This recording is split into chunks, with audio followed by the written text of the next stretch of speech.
So we have this new warning on immigration reform. It's a report saying that opening up the process to let more immigrants into the United States may actually further harm our economy.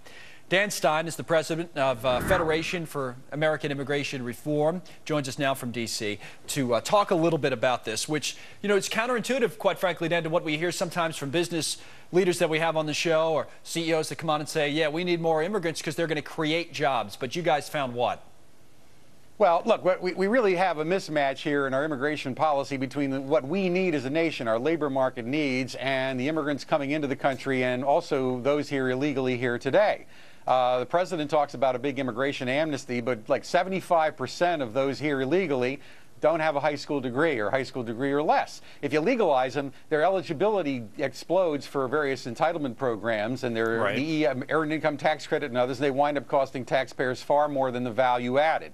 Now, on the legal immigration flow, you see, what we need business to do is help us at FAIR craft an immigration system that actually meets the needs of the 21st century for America. That means today we have 6% of immigrants selected on the basis of skills and what they know, and everybody else is selected based on who they know or some other reason. So very few immigrants come because they have any applicable job skills or needed skills for the economy. So instead of business working with the left to push a big amnesty to try to get a few more skilled visas, we need business to work with us to try to restructure the system to dramatically decrease the flow of unskilled and semi-skilled immigrant labor. Okay, but and then craft a system that actually is flexible. The idea that we do need more skilled workers does resonate with you. The idea that we need people to come here and create companies and hire Americans and do it here rather than go back to their own country and do it, that does resonate. You'd just like to increase that percentage and decrease the percentage of I guess, unskilled or less skilled immigrants.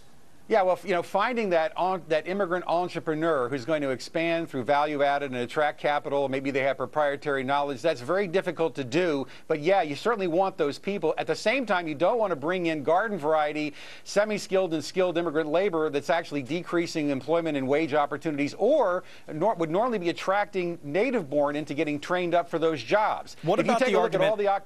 What about the argument some people make that those people are doing jobs that, you know, natives in the country wouldn't, I've heard for years, that people wouldn't necessarily want to do, or that they're saving businesses money because they're working for below the minimum wage, and that's somehow helping the economy. But the point is, this country's headed to a significant economic crisis. The immigration system is contributing to a catastrophic mismatch, a social disequilibrium, if you will, because this whole idea that employers can bid down wages using so-called cheap labor is bankrupting states, communities nationwide. It's simply not cheap labor to do that. The way in which you attract labor is by creating the economic incentives to get Americans to move into those fields. That's the way we've always done it for 400 years. And that's the only way we can do it in the future. All right, good discussion on immigration. Anybody can leave any comments they have on our Facebook page. But Dan Stein from FAIR, thanks a lot for coming on. Appreciate it. Thank you. All right.